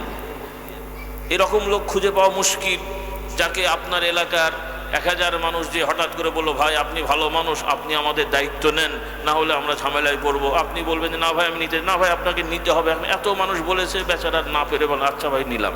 এরকম লোক পাওয়া যাবে আজকাল? হ্যাঁ, এরকম লোক পাওয়া কঠিন। কারণ চাওয়া লোককেই তো বাবা মেনটেন করা যাচ্ছে না, তো ওই না চাওয়া লোককে কে দেবে? হ্যাঁ, 1000 ভোটের 1000 এক ওয়ার্ডের ভোটার হচ্ছে 1000, ক্যান্ডিডেট হলো 100টা। কি অবস্থা পছন্দ, কে কাকে ভোট দেয় বলেন দেখি? আল্লাহ হেদায়েত দান করো। যাই হোক, ওই সমস্ত কথা বলার আমার সময় নেই। এগুলো মৌলিক কিছু কথা, কারণ এই সমস্ত জার্ম, পয়জন, ভাইরাস আপনাদের মধ্যে ঢুকে আছে, এগুলো একটু বের করতে হবে। কি রাগ করছেন আমার কথায়? কারণ এই ভাইরাস বের না হলে বাবা আমি কি ওষুধ দেবো বলেন? কারণ একটা রোগ ভালো, কিছু কিছু রোগ আছে ওইটা ঠিক না করলে পরের রোগ করা ঠিক হয় না। কিছু কিছু সমস্যা আছে অপারেশন দরকার, কিন্তু ডায়াবেটিসের রুগীর ডায়াবেটিস কন্ট্রোল না করলে অপারেশন করা যায় না। তো আপনাদের এই ঝামেলাগুলো যদি ঠিক না হয়, তাহলে আপনাদের নিয়ে সামনে আগানো বড় কঠিন। এই ঝামেলাগুলোকে ঠিক করে ফেলেন। পারবো তো ইনশাল্লাহ? আমি তো আগেই বলেছি যে আমরা কারো কোনো দলের সাথে আমাদের শত্রুতা নেই, কারণ আমি একটা দল হলে না আরেকটার সাথে গন্ডগোল হবে। আমি তো ক্যান্ডিডেট দিই না, তো গন্ডগোল কিসের? ভোট দিতেও যাই না, মানাও করি না, তো ঝামেলা কার? কি বুঝলেন? বোঝেননি কথা? কাউকে মানাও করি না, নিজেও দিতে যাই না, আর আমার কোনো দলও নেই যে আরেকজনের সাথে গন্ডগোল হবে, যে আমি ক্যান্ডিডেট হলে না আবার একজন আমার উপরে খেপবে। আমার তো এই নিয়ে টেনশনই নেই। তবে হ্যাঁ, তার মানে এটা নয় যে আমরা চুপচাপ বসে থাকবো। আমরা চাইব মুসলমান সংখ্যাগরিষ্ঠ মানুষ, এখানে 90% মানুষ মুসলমান, এই সমাজের দায়িত্বশীল যে হবে, তার ব্যক্তিগত কি হবে না হবে সেটা আমি জানি না, তবে এই সমাজের দায়িত্ব যে নেবে অবশ্যই তাকে কোরআনের আইন অনুযায়ী সমাজ চালাতে হবে। এতে কোনো ছাড় দেওয়ার সুযোগ নাই। ওযু থাক আর না থাক নামাজ পড়তে হবে। কি বুঝলে? ব্যাপার তো তাই, হয়তো তাই। মসজিদে না যাক, ওই যে মোড়ে টোরে গেলে নেতারা জানাজায় যায় না? হ্যাঁ, তো সব নেতার কি ওযু থাকে? আমার তো মনে হয় থাকে না। বলবেন হুজুর বাড়াবাড়ি করছেন, তাই কেমন করে বুঝলেন কার ওযু আছে না নেই? প্রমাণ আছে। প্রমাণ হলো মাঝে মাঝে দলীয় লোকগুলো মারা যায় আর নেতারা যায়, জানা যায়। দলের লোক তো 1000 হোক, না হলে আবার ভোট্টোদের ব্যাপার স্যাপার আছে বা কিছু একটা, চলে গেছে, জামা কাপড় পরে চলে গেছে, আর নেতা মানুষ সামনের কাতারেই তো দাঁড়াবে। আর সাংবাদিকরাও তো যেহেতু দলীয় ব্যাপার স্যাপার ছবি টবি তোলে, এখন জানাজার ছবি তুলছে, জানাজার সামনের কাতারে লোক দাঁড়িয়েছে, নেতাও দাঁড়িয়েছে, ছবি তুলছে, দেখা যাচ্ছে নেতা ক্যামেরার দিকে তাকিয়ে আছে। কোন দিকে? তাহলে যেই লোক জানাজার নামাজে ক্যামেরার দিকে তাকায়, জন্য ছবিটা ভালো করে ওঠে, তো ব্যাটার ওযু নিয়ে তো প্রশ্ন উঠতেই পারে নাকি? বোঝেননি কথা আমার? হাসার জন্য বলছি না, মানে এই হয়েছে আমাদের, মানে আমি আপনাদেরকে একটু চিত্র দেখাচ্ছি যে আপনাদের নেতাগুলোর অবস্থা কি, যে আপনার জানাজাটাও ওযু ছাড়া পড়ে, আর তারা আপনাদের দুনিয়া আখিরাতের কল্যাণ করবে। করবে? আপনার কল্যাণ করবে না, আপনার কল্যাণে ওরা খেয়ে মরবে। হ্যাঁ, আল্লাহ হেদায়েত দান করুন। তো যাই হোক, খোলাসা কথা হলো, রাসূলুল্লাহ সাল্লাল্লাহু আলাইহি ওয়াসাল্লামের পরে মুসলমানদের জন্য ছিল খেলাফত, কোনো রাজতন্ত্র না। মুসলমানরা চেয়েছেন, যাকে চেয়েছেন তিনি দায়িত্ব পালন করেছেন, যিনি দায়িত্ব পালন করেছেন কোরআন সুন্নাহর আলোকে সমাজ রাষ্ট্র পরিচালনা করেছেন, আলহামদুলিল্লাহ। কিছু মতভেদ হয়েছে হযরত আলীর সময়ে, সেই সময়ে কিছু দুর্ঘটনা ঘটেছে মুসলমানদের মধ্যে, সেগুলো নিয়ে আমিরুল মুমিনিন মুআবিয়া রাদিয়াল্লাহু তাআলা আনহুর সাথে তার কিছু মতবিরোধ হয়। যেহেতু আমিরুল মুমিনিন উসমান রাদিয়াল্লাহু তাআলা আনহুর খেলাফতের সময় সিরিয়া অঞ্চলে তাকে গভর্নর করে পাঠানো হয় এবং সিরিয়া অঞ্চলে তিনি খুব সুন্দরভাবে রাষ্ট্র পরিচালনা করেন এবং স্বাভাবিকভাবে সাধারণ মানুষ তার উপরে খুব সন্তুষ্ট ছিল এবং আশপাশের অমুসলিম শত্রু যারা ছিল তারাও তার দৃঢ় রাষ্ট্রের পরিচালনার কারণে তারাও খুব কোণঠাসা হয়েছিল। এই পরিপ্রেক্ষিতে হযরত ওসমান রাদিয়াল্লাহু তাআলা আনহুকে মেরে ফেলার ষড়যন্ত্র হলো, তাকে মেরে ফেলা, শহীদ করা হলো। এই যে দুর্ঘটনাটা ঘটলো, মুসলমান নামধারী কিছু খারিজি সম্প্রদায় এরা হযরত ওসমানকে শহীদ করলেন। হযরত আলী রাদিয়াল্লাহু তাআলা আনহু এরপরে তিনি খেলাফত পেলেন, মুসলমানরা চাইলেন তাকে খেলাফত নিতে হলো। সেই সময়ে এই ওসমানের বিচার কার্যক্রম নিয়ে হযরত মুআবিয়ার সাথে তার বোঝাবুঝির একটা বিষয় হয়, সেটা নিয়ে কিছু দুর্ঘটনা ঘটে। এরপরে একটা পর্যায়ে যে ভাগ হয়ে যায়, হযরত আলী রাদিয়াল্লাহু তাআলা আনহু তিনি ধারাবাহিক খলিফাদের একজন হন, আর মুআবিয়া রাদিয়াল্লাহু আনহু স্বতন্ত্রভাবে স্বাধীনভাবে তিনি একটা রাষ্ট্র পরিচালনা করেন। তিনিও শরীয়ত মোতাবেক রাষ্ট্র পরিচালনা করেছেন। আমিরুল মুমিনিন আলী রাদিয়াল্লাহু তাআলা আনহু তিনিও শরীয়ত মোতাবেক রাষ্ট্র পরিচালনা করেছেন, কিন্তু সমস্যা হলো দুইটা ভাগ হয়ে গেছে, ওইটা একটা অঞ্চল, এটা একটা অঞ্চল। এটা মুসলমানদের জন্য একটা বড় দুর্ঘটনা। এটা ইচ্ছা করে হয়নি, দুর্ঘটনা। হয় না, কার দোষ হয়? অনেক সময় দুর্ঘটনাবশত ভ্যান সাইকেল পড়ে যায়, উল্টে যান, এটা কারো দোষে হয়? কেউ দোষী? তাহলে এটা দুর্ঘটনা ঘটলে কাউকে দোষ দেওয়া যায়? এটা হচ্ছে একটা দুর্ঘটনা। কিন্তু পরবর্তীতে কিছু মুসলমান নামধারীরা এসে এই দুর্ঘটনাটাকে তারা পরিকল্পিতভাবে দোষ সাব্যস্ত করে, হযরত মুআবিয়াকে দোষী বানায় এবং বিশেষভাবে হযরত হুসাইন রাদিয়াল্লাহু তাআলা আনহু শাহাদাতের ব্যাপারে মুআবিয়া রাদিয়াল্লাহু তাআলা আনহুর ছেলে ইয়াজিদের ব্যাপারকে টেনে নিয়ে আসে মুআবিয়া রাদিয়াল্লাহু তাআলা আনহুকে দোষারোপ করে যে এনার জন্যই মুসলিম সমাজে রাজতন্ত্র প্রতিষ্ঠা হয়েছে, খেলাফত নষ্ট হয়েছে, আর এটার জন্য মুআবিয়া দোষী। বলুন নাউজুবিল্লাহ। এজন্য আমার যুবকদের বলতে চাই, এই রাজতন্ত্র হবে এটা আল্লাহর নবী সাল্লাল্লাহু আলাইহি ওয়াসাল্লামের ভবিষ্যৎবাণী আছে। রাজতন্ত্র হারাম এটা শরীয়তে কোথাও বলা নেই, কারণ পূর্বেও নবী রাসূলগণ রাজা ছিলেন না, ছিলেন না? দু একটা নাম বলেন তো, কে কে রাজা ছিলেন? হ্যাঁ, এতদিন এই শিখালাম আমি। পূর্বেও নবী রাসূলগণ রাজা ছিলেন, দু একটা নবী রাজার নাম বলেন না? এই তো দাউদ আলাইহিস সালাম, সুলাইমান আলাইহিস সালাম, ইউসুফ আলাইহিস সালাম, এনারা কি ছিলেন? রাজা ছিলেন। তাহলে এটা হারাম? নবীরা হারাম কাজ করে? মাথায় ঢুকছে কথা? এবং কোরআনে কোথাও বলা হয়নি এটা হারাম, কোথাও বলা হয়নি। এবং আল্লাহ তাআলা কোরআনে আল্লাহ তাআলা বলছেন, কুলিল্লাহুম্মা মালিকাল মুলক তুতিল মুলকা মান তাশা ওয়া তুইজ্জু মান তাশা ওয়া তানজিউল মুলকা মিম্মান তাশা। মুলক মানে কি? রাজত্ব। এখানে রাষ্ট্র ক্ষমতা, সেটা গণতন্ত্র, সমাজতন্ত্র, এই তন্ত্র সেই তন্ত্র, ওগুলো বলা হয়নি। যাই হোক, সময় কম, আবার বললে অল্প সময়ে ক্রিটিক্যাল কথা বললে আপনারা গুলিয়ে ফেলবেন। তো আমাদের মূল নীতি যেটা সমাজে ঝামেলা, ওইটাকে আমি ক্লিয়ার করতে চাই। যারা ইসলামের পক্ষে দাওয়াত দেবেন, আমার অনুরোধ, আপনারা ইসলামের বিধান রাষ্ট্রে হোক, আপনারা চান, আমরাও চাই, কিন্তু এই বিধান চাইতে যে আপনারা সাধারণ মানুষকে শিখিয়েন না যে এই রাজতন্ত্র হারাম, আমিরুল মুমিনিন মুআবিয়ার জন্য রাজতন্ত্র মুসলমানে ঢুকেছে, এটাকে উৎখাত করতে হবে, এই জিনিসটা আপনারা শিখিয়েন না। রাজতন্ত্র হারাম না হারাম এটা নিয়ে আপনাদের কথা হবে না। আপনার আমার কথা হবে যে সমাজে রাজা হোক আর প্রেসিডেন্ট মন্ত্রী হোক, দায়িত্ব যেই পাবে তাকে আল্লাহর আইনে সমাজ চালাতে হবে। কথা ঠিক? কথা এইটাই। আমি হই আর আপনি হন। আর যদি দাওয়াত হয়, আমি পীর সাহেব দাওয়াত দিয়ে, আসেন ভাই, আমি একটা মসজিদ বানিয়েছি, এই মসজিদে আপনারা নামাজ পড়বেন, আমি ইমামতি করব। কেউ যদি বলে যে হুজুর নামাজ পড়বো কিন্তু আপনার ইমামতি আমাদের পছন্দ না, আমি বলবো যে না, আমি ইমাম না হলে নামাজ পড়তে দেবো না। কেমন হবে বলে দেখি?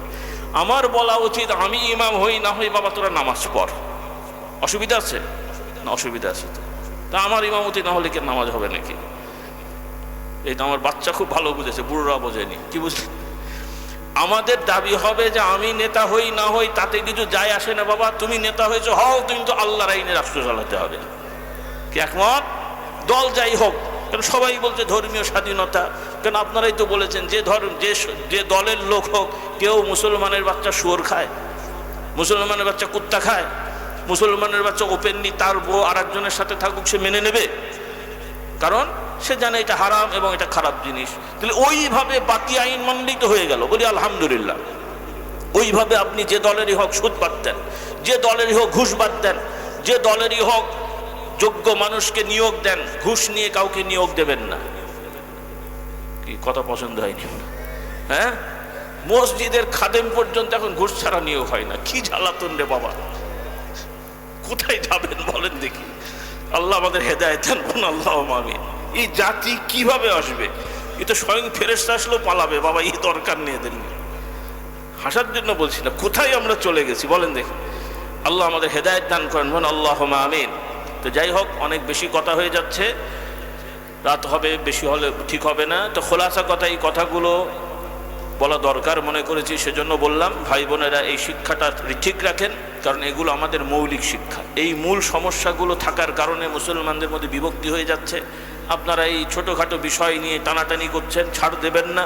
কারণ আপনি যদি আর একজনের সাথে এক হতে হয়, আপনাকে আপনার বিতর্কিত বিষয় বাদ দিতে হবে, না হলে এক হওয়ার কোনো সুযোগ নাই। আর বিশেষ করে এগুলো তো আর বানানো বিতর্ক না, এগুলো মৌলিক জিনিস, এগুলোকে হালকা করে দেখার সুযোগ নাই। এগুলো হালকা করে দেখার সুযোগ নাই। এগুলো সোজা না হলে আপনি আমি একসাথে থাকতে পারবো না। এখন বসলেও কিছু সময় পর বসতে পারবো না, অটোমেটিকলি দূরত্ব হবেই। এই জন্য মুসলমানদের মধ্যে দূরত্ব কি কি কারণে হয় সেগুলো শনাক্ত করে ওগুলো আগে ঠিক করতে হবে, তাহলে আপনি সুস্থ থাকতে পারবেন।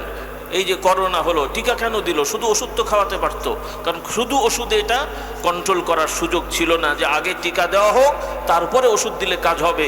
টিকা না দিয়ে শুধু ওষুধ দিলে সাময়িক কমবে, আবার হবে। এই জন্য এই আকীদা মৌলিক জিনিসগুলো যদি আমরা ঠিক না করি, তাহলে ওই মার খাবেন, দুই হুজুর একসাথে এসে বসবেন মার খাওয়ার ঠেলায়, আবার যখন হালুয়া খাবেন আবার দুইজনে যে গন্ডগোল করবেন। কি বোঝেননি মাথায় আমার? কাজেই ওই আসল জায়গাগুলো ঠিক করতে হবে। আসুন আমরা এই তথাকথিত বা ভালো মানুষ যারা আমাদের 100-200 বছরের নেতারা ভালো কথা বলেছেন অনেক, কিন্তু তাদের এই মৌলিক বিভ্রান্তিকর বিষয়গুলো থেকে আমরা পরিষ্কার হয়ে যাই, তাদের ভালো দিকগুলো আমরা ঠিক রাখি, তাদের ভুলভ্রান্তিগুলো আমরা অমিট করে সবাই কোরআন সুন্নাহকে আঁকড়িয়ে ধরে আল্লাহর দ্বীন নিয়ে অগ্রসর হওয়ার চেষ্টা করি। পরিবার, ব্যক্তি, পরিবার, সমাজে অটোমেটিকলি আল্লাহর কোরআনের আলো সব জায়গায় জ্বলে যাবে। বলুন সুবহানাল্লাহ। আর যদি নিয়মতান্ত্রিক না করি ভাই, এই গলার জোরে, গায়ের জোরে, লাঠির জোরে বাবা, এগুলো হয় না। আল্লাহ আমাদের হেদায়েত করুন, বলুন আল্লাহুম্মা আমিন। সর্বোপরি আমার মা বোনেরাও এসছেন, সংক্ষেপ কথা। ইদানিং এই বিগত বহু বছরের সামাজিক প্রোপাগান্ডার কারণে বর্তমান আমাদের ছেলে মেয়েদের মধ্যে অনেক বিশৃঙ্খলা চলে আসছে। আবার বর্তমানেও নতুন নতুন যে সকল পড়াশোনার সিলেবাস করার পরিকল্পনা হচ্ছে, এই সমস্ত জিনিস যেগুলো আমরা জেনেছি, এগুলো যদি আল্লাহ না করে হয়ে যায়, তাহলে আগামী কিছু বছরের মধ্যে আপনাদের সন্তানেরা আর মুসলমান অমুসলমান এই পরিচয় তারা দেবে না। এই অবস্থাকে আপনারা চান?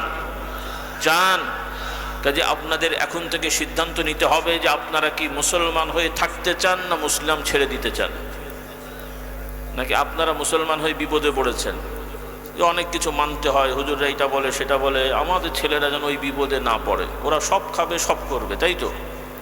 তারপরে বিয়ে শাদিও লাগবে না, সব বাংলাদেশের অত নম্বর তত নম্বর সব নাগরিক, বাপেরও পরিচয় নেই, মায়েরও পরিচয় নেই, সব বাংলাদেশের নাগরিক। যেমন ওই কি বলে বারকোড দেওয়া থাকে কম্পিউটারে, তখন বাংলাদেশের নাগরিকের বারকোড থাকবে যিনি এত নম্বর নাগরিক, বাপও নাই মাও নাই, কারণ বিয়ে শাদিই তো নেই। কি তাই চান আপনারা? কথাটা বেশি বাড়াবাড়ি মনে হচ্ছে? বাড়াবাড়ি না। এখনো খুঁজে দেখেন হাইকোর্ট, সুপ্রিম কোর্টে মামলা চলছে, এক বাচ্চাকে নিয়ে 3 জন বলছে ও আমার ছেলে, ও আমার ছেলে, ও আমার ছেলে। কারণ পর্দা বসিতা নেই, তিনজনের সাথে বয়ফ্রেন্ড গার্লফ্রেন্ড ঘুরেছে, এখন বাচ্চা নিয়ে টানাটানি হচ্ছে না হয়নি? কি আপনারা চান এগুলো হোক? আর এই ধরনের শিক্ষা ব্যবস্থা থাকলে আর এইভাবে সহশিক্ষার প্রতিষ্ঠান চালু থাকতে থাকলে অদূর ভবিষ্যতে আল্লাহ না করুক আপনাদের সন্তানেরা এরকম হবে। দুনিয়ায় গোল্লায় যাবে, আখিরাতও গোল্লায় যাবে। সেজন্য আমার ভাই বোনদের বলতে চাই, এগুলোকে হালকা করে দেখেন না। সমাজের দায়িত্বশীল জনপ্রতিনিধি যারা আছেন তাদের প্রতি বিশেষভাবে অনুরোধ থাকবে, আপনারা উদ্যোগ নেন। সমাজের চাহিদা অনুযায়ী, বাংলাদেশের চাহিদা জনসংখ্যার উল্লেখযোগ্য বেশিরভাগ হচ্ছে মেয়ে মানুষ, শতকরা 52 জন মহিলা আর 48 জন পুরুষ, তথ্য অনুযায়ী এখন পর্যন্ত। ভবিষ্যতে হয়তো আরও কিছু বেড়ে গেছে, হয়তো 1-2%, ভবিষ্যতে আরও বাড়বে। এটা দোষণীয় কিছু না, এটা আল্লাহর আইন, হবেই, স্বাভাবিক। তো সেই হিসাবে ছেলেদের জন্য যেমন আলাদা মাদ্রাসা স্কুল কলেজ হতে হবে, মেয়েদের আলাদা মাদ্রাসা স্কুল কলেজ হতে হবে। এবং আমরা বেশিরভাগ মানুষ মুসলমান, শতকরা 90%। এটা কি সাধারণ ব্যাপার? কথা বলে না, সাধারণ ব্যাপার। ইলেকশনেও সামান্য কয়েক ভাগ বা আনুপাতিক হারে অথবা তুলনামূলক বেশি পেলেও তাকে মেজরিটি বলা হয়। আর যেখানে শতকরা 90% মুসলমান, আপনারা মুসলমানের সন্তান মাদ্রাসা স্কুল কলেজে পড়াবে, সেই স্কুল কলেজে দিন থাকবে না, ইসলাম থাকবে না, উল্টো আরও দিন ইসলাম বিরোধী পড়া হবে। এটা কি মেনে নেওয়া যাবে? মেনে নেবেন আপনারা? প্রথমত মেনে নেওয়া যাবে না, আশা করি এটা হবে না। যদি আল্লাহ না করুক এইরকম কিছু হয়, আপনাদেরকে যে দলেরই হন কঠোরভাবে বর্জন করতে হবে ওই চ্যাপ্টারগুলো, যে এই চ্যাপ্টার আমাদের সন্তানদের পড়তে দেওয়া হবে না। কথা বলছেন? রাজি? আমাদের বলার দায়িত্ব বলে দিলাম, কারণ আমাদের ছেলেরা আপনাদের স্কুল কলেজে পড়বে না ইনশাল্লাহ। আমাদের ছেলেরা কোরআন হাদিস পড়বে ইনশাল্লাহ, আল্লাহ হেফাজত করবেন। আর আপনারা যদি আপনাদের সন্তানদেরকে সঠিক সিদ্ধান্ত না নেন, এরা জাহান্নামে হয় কিয়ামতের ময়দানে। কিন্তু এই দাড়ি টুপি জুব্বা দিয়ে পার পেতে পারবেন না। এই দাড়ি দেখে ফেরেশতারা জান্নাত দেবে না। দাড়ি দেখলে তো বাবা মোদি সরকার এলেও তো আপনারা আমাকে স্টেজ থেকে নামিয়ে দেবেন, ইনি বড় হুজুর। কি খারাপ বললাম? চেহারায় কি আমার থেকে খারাপ? বয়সও বেশি, দেখতে শুনতেও নুরানি, লম্বা চওড়া, আবার ভারত থেকে সরাসরি আসবে, আপনাদের তো জি বাবা বলতেই হবে, উপায় তো নেই। কথা বলেন? তাহলে বাহ্যিকভাবে ওর খুব খারাপটা কি? তো ফেরেশতারা শুধু দাড়ি টুপি দেখলে, কবরে তার টুপি থাকবে না, দাড়িটা থাকবে।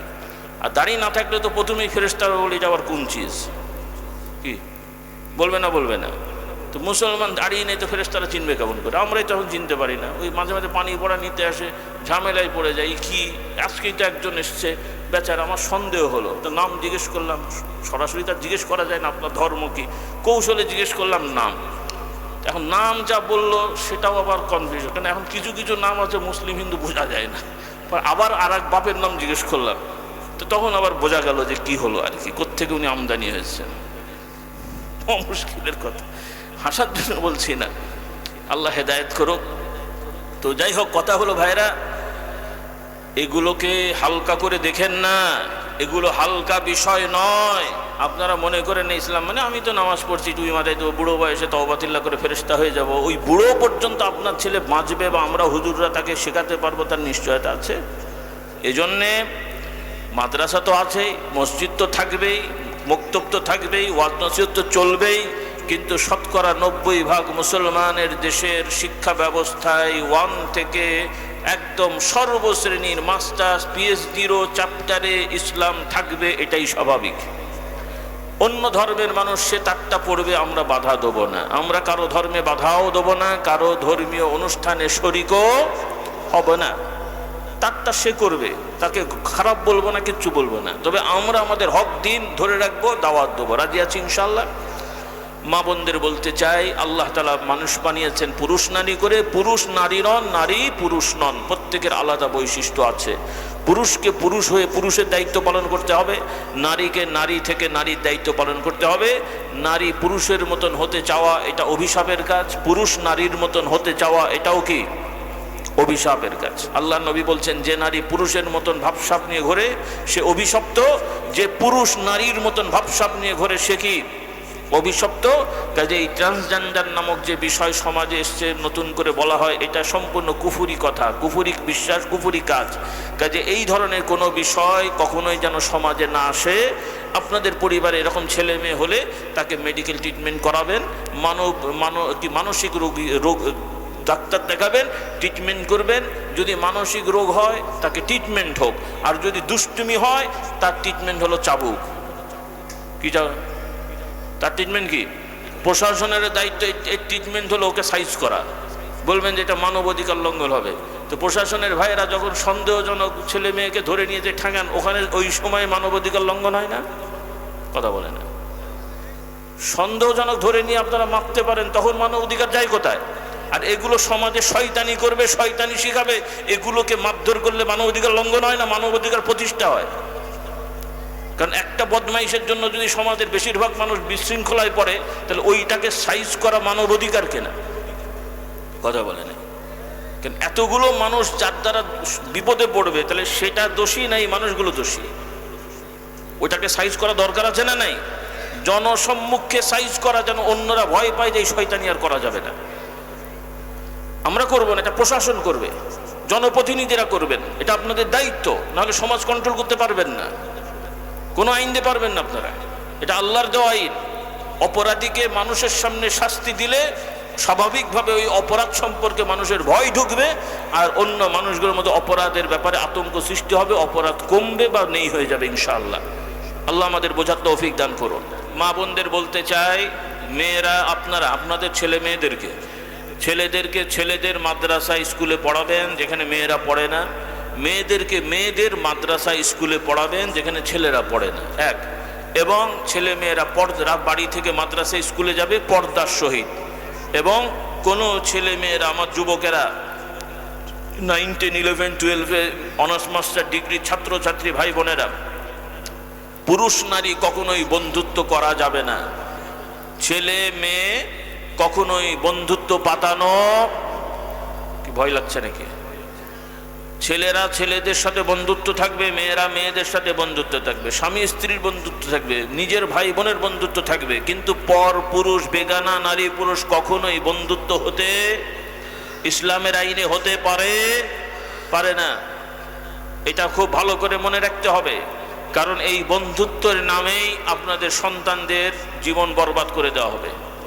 এজন্য আমার যুবকদের বলতে চাই, তুমি সাবালক হলে, বাবা মা যারা আছেন ছেলে মেয়ে সাবালক সাবালিকা হলে তাদের বিবাহ শাদীর ব্যবস্থা করে দেন, তারা স্বামী স্ত্রী বন্ধুত্ব করে জীবন যাপন করবে। নাকি খারাপ জিনিস হলো? হ্যাঁ, এটা হলো সোজা রাস্তা। আর ইউরোপ আমেরিকা অন্যান্য দেশের শয়তানি হলো যে তারা এই পড়ার জীবনে, কর্মের জীবনে নারী পুরুষ বন্ধুত্ব করে যত রকমের যা আছে সব হবে, তারপরে বুড়ো বয়সে বাপ হওয়ার জন্য বিয়ে করবে। কি ওইটা করতে দেবেন আপনারা? আর বাকি বলতে হয়, হ্যাঁ ব্যাস। তো ওই শয়তানি কি আপনাদের দেশে আমদানি করবেন? কাজে আপনাদের ছেলে মেয়েরা সাবালক সাবালিকা হলেই বিয়ে দেবেন, পড়া অবস্থায় বিয়ে দেবেন। আবার অনেকে আছেন MA বিয়ে পাশ করবে তারপরে বিয়ে দেবেন। বিশেষ করে মহিলাদের ব্যাপারে জটিল। একটা মেয়ে মানুষ অনার্স মাস্টার্স পাশ করতে করতে তার যে এইজ হয়, তো সেই বয়সের একটা মেয়ে স্বাভাবিকভাবে বিবাহ শাদী জটিল হয়ে যায়। এই জন্যে এইরকম দেরি করাটা উচিত না। মোটামুটি SSC পাশ করুক, ইন্টার পড়ুক, এই অবস্থায় সাবালক হয়ে গেছে আইনত এবং শরীয়তের আইনে, ভালো ছেলে মেয়ে দেখে বিয়ে দেন। এবং জামাইয়ের সাথে মানে তাদের সাথে চুক্তি থাকুক, পড়াবেন, বোঝাবেন, আপনি সহযোগিতা করবেন, বিয়ের পরে পড়া যায়, অসুবিধা নেই।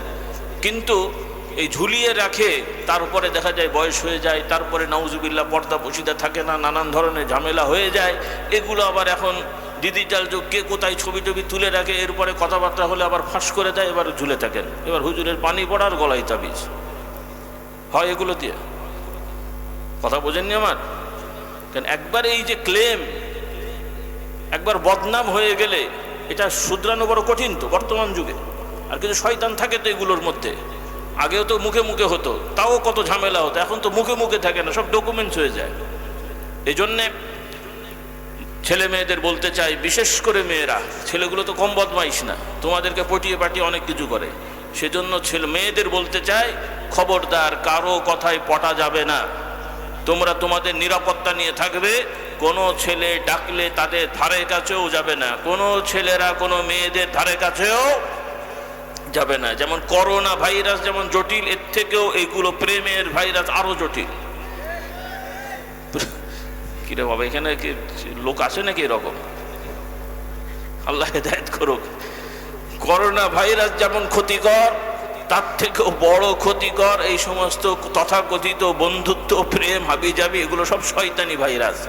কাজে ইসলামের নীতি হলো কোনো ছেলে মেয়েদের দিকে তাকাবে না, রাস্তাঘাটে চোখ পড়ে গেলেও সংযত রেখে চলে যাবে, কথাবার্তা বলে গল্প গুজব করা যাবে না। আল্লাহ আমাদের হেদায়েত দান করুন।